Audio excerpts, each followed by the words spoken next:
All right, it's time to get deeper into the world of sport. Last week, Nigeria's youth table tennis team, Africa's reigning champions, they were denied visas to compete at the 2025 World Youth Table Tennis Championships in Romania. Now, despite their qualification on the continent, the boys were shut out of the global stage and replaced by other countries. The Nigerian Table Tennis Federation has now petitioned the International Table Tennis Federation, ITTF, describing the visa rejection as unfair, discriminatory, and completely against the spirit of global sport. In that petition, NTTF President Adesoji Tayo, he made it clear that these athletes, they earned their sport, they prepared diligently, and yet they were denied the opportunity to go through this competition through no fault of theirs. Now, for a federation that has in the past struggled with funding challenges, missing major competition, they did miss that in 2017. We had Taiwo Marti out in 2023 and also missed that of 2024. This new setback hits even harder. But this time, it's not about money. It's about access, fairness, and whether African athletes are being treated equitably on the world stage. Today, we have the president of the Nigerian Table Tennis Federation with us, joining us via Zoom. And we want a clear, honest understanding of the situation. We want a clear, honest understanding of the petition and what this means for the future of Nigerian table tennis. Thank you so much, President Adesoji Tayo. Thank you so much for joining us on the show. Thank you very much for having me.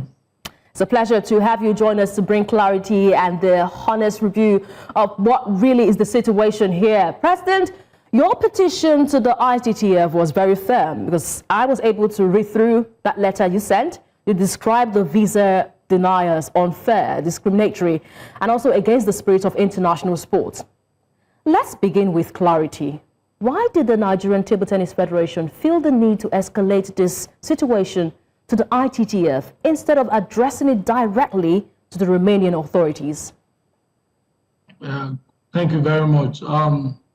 The principal body supervising table tennis competitions in the world is ITTF. And that competition is the World Championship. And we're not just representing Nigeria, we're representing Africa. And so denying a whole continent opportunity to present its champion at a world competition demands the highest level of response. And so we felt we should directly, discuss with the president of International Table Tennis Federation. Indeed. But what exactly pushed the federation to take this formal step? Because it did happen in 2017. We didn't see this step taken by the Nigerian Table Tennis Federation. It happened in 2024 last year, and we didn't see this step also taken, maybe because it's not visa denial. But what pushed the NTTF to take this formal step? This is a new administration. We just came on board about a month ago. We want to do things right, and we want Nigeria to benefit fully, not just from competitions, from anything that has to do with table tennis, because we're a table tennis giant in Africa. We've been holding #1 in Africa for years now. And this is a time that we are rebuilding for the future. And it's more even important to us. It's really painful because this is a youth championship. And our focus is towards developing new champions. Most of our former champions are aging and they're leaving the stage. So the last 2 years, we've been working on getting new players to replace them. And they've been attending local competitions. They've been in Africa. They won. And this competition is not just a one-off. We didn't qualify just playing one competition. We won in West Africa with these young players. We won in Africa. And so we're representing Africa as #1, So for us, that stage should be the next stage for us to test how well we've done with these young players. And we have two groups there. We have the under-15, we have the under-19. And if you look at those ruling the world now, there are within the age of 20, 23. And so we are really pushing for us to have players that will be world champions one day. So denying us this opportunity for them to trade, their skills with others around the world was really painful, and it really hit us below the belt. Yes, indeed, very painful. Looking at the fact that we're saying the future is bright with table tennis, with the crop of talents that we see in the Table Tennis Federation. President, we need you to tell us what were the reasons given for this bizarre refusal, because to the public, this just seemed a little bit shocking. These are boys who qualify legitimately as African champions, like you've said. What explanation did the Romanian embassy provide? Why does the Federation believe that these reasons were unjust for you to have issued that petition? I tell you, it's really flimsy, very annoying for them to say that they're not sure of what the players are going to Romania to do. I mean, what kind of excuse could that be? I mean, this is, we've been with them for weeks, exchanging documentations, and the Romanian Table Tennis Federation had even written to them. So are they not in this world that they will say that they don't know what they're going there to do? Everything is well spelled out. They kept on asking questions. Just imagine the kind of questions, the kind of requests they were making. At a point in time, they asked us to present the account of these children, whether they have enough money to go to Romania. And all this questioning. What does their account got to do with them representing Nigeria, representing Africa? All right, I beg your pardon, President. All these questions, all these procedures that you had to go through, when did you begin the procedure? Because we need to know the timeliness of this. If the Federation had taken a step. Thank you very much. Good, please. It took us close to 6 weeks. We were going back and forth. At the point in time, they requested that they want to see all the people going. So we had to transport the kids and the handlers, 10 of them, to Abuja. They stayed in Abuja for 8 days. We had to accommodate them. We had to be feeding them in Abuja, because they would tell them, come today. They will go, and then they will come and say, okay, we need this more. At a point in time, they asked for the original ID card of their parents. And we were asking, what has that got to do with them going to play for Nigeria? We still complied and sent someone from Lagos to take the original documents to Abuja for them to cite. After citing, they said, okay, we should go and photocopy it. We brought the photocopy. They said, okay, it should be notarized. We went looking for a notary public. We notarized it. After that, they said, okay, they want a letter from their parents again to say that they are released to go for the competition. So how can they say they don't know about the competition? So we went back again. We got those letters. They said we should notarize those letters. We notarized. The kids were still in Abuja. We sent back to them. Then again, they said, okay, they want to see evidence of payment for their accommodation and their welfare.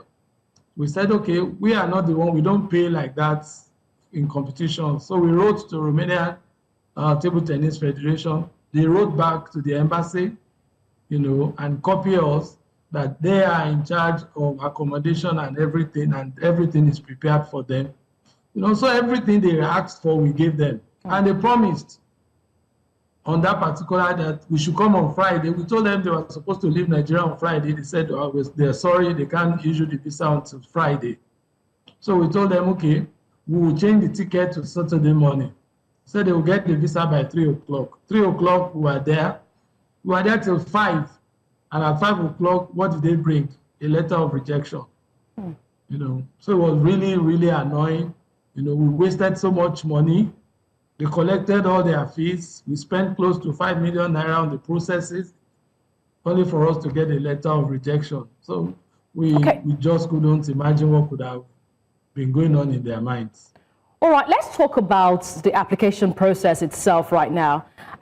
We would like to know how many applications were submitted to the Romanian embassy that include players. We want to talk about coaches and officials. We need to know how many of them were submitted. Then, was it every single one of them that got rejection?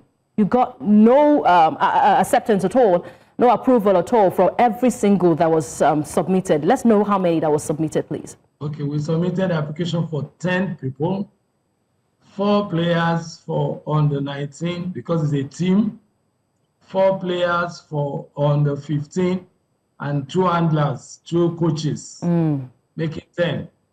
And every single one of them got rejections? All were rejected. All right.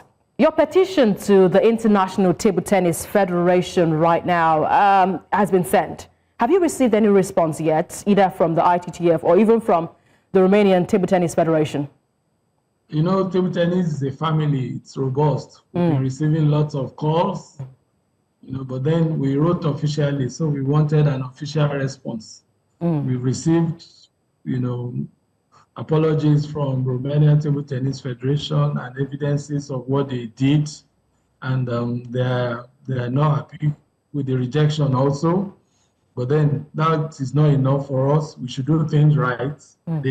What they did is it's not just to Nigeria, it's not just to Nigerian Table Tennis Federation, it's not just to the kids, it's to Nigeria as a country, it's to Africa as a region. And so we should stand up to defend our continent, we should stand up to defend our country, and that is what I stand for. So for me, we demanded for a written response, and then a commitment that such things will not happen with any embassy in future. I mean, it's not about one individual going. It's about a country being represented, and they were treating it as big as that.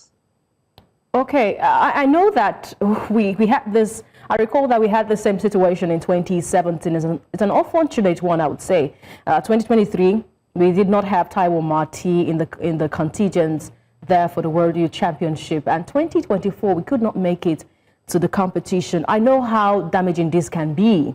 It's a challenging period for the athletes. How are you managing these athletes? Because it's one thing for administrators to be saying, yes, we're fighting, we've written petition, but the athletes, they bear the brunt. They bear the brunt. Their morale right now will be so low. So how is the federation trying to manage the situation with the athletes? Have you spoken to them? Are you trying to help them with this miss?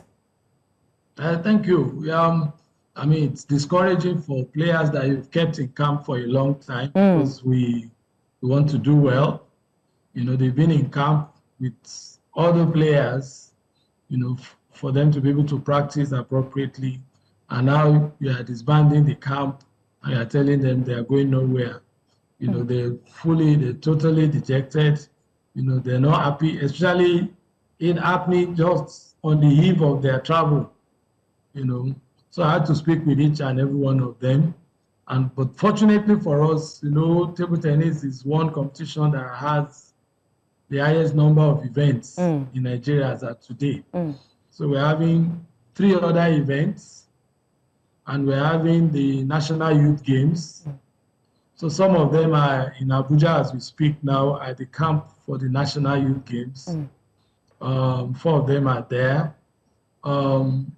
Others will be going to Bayelsa to play Governor Odiri Top 16 Championship. Okay.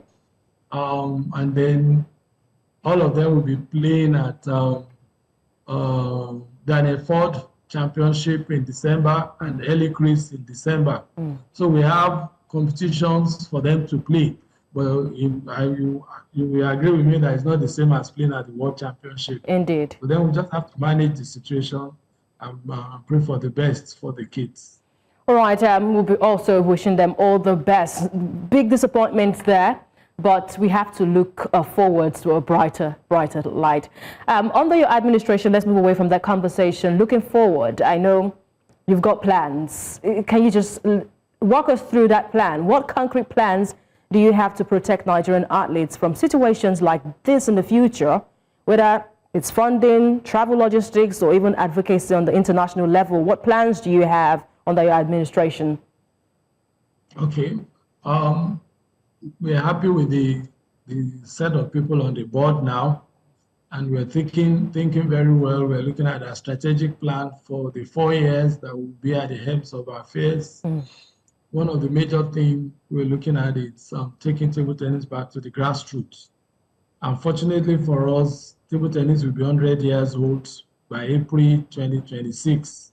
Wow. So it's going to be a world celebration. We're going to be part of it. We want to take table tennis back to the streets so that we can harvest new talents, raw talents that we can bring back to the halls now that table tennis is an indoor game.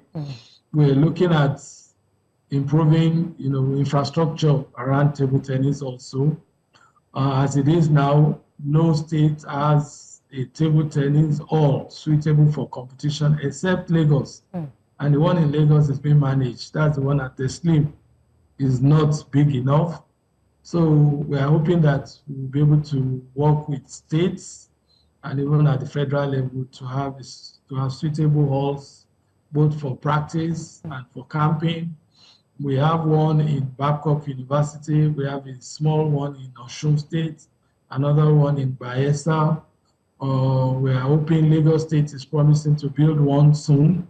So if we can have regional table tennis halls, and if you look at table tennis, most of the table tennis players that are playing at the national levels are from the southern part of Nigeria. I've been talking to my vice president who happens to come from Gombe. That table tennis must be taken to the north. So it's not a game for the southern part of Nigeria, it's a game for Nigeria. So everything is on now. We're planning seriously to start harvesting, talents from the north, starting from Kaduna and Abuja, So you will see us very soon on that. We're currently looking at having champions. Aruna Quadri is the African champion and has been on top of the game for a very long time. We need to have people also coming in, and you would have seen a lot of work that we're doing. Now we have players like Kuti Matthew, we have Abdul Basit, we have Santos, we have Matthew, we have Usman. So quite a number of young players are showing promises. We're trying to see how we can keep them in Nigeria and they not traveling abroad and not being able to fulfill their dreams again. So, and then lastly, we're equally looking at the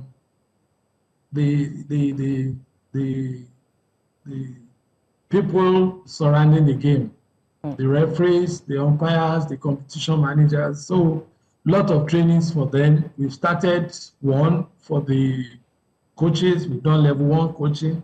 That was the first in Africa in the last 7 years.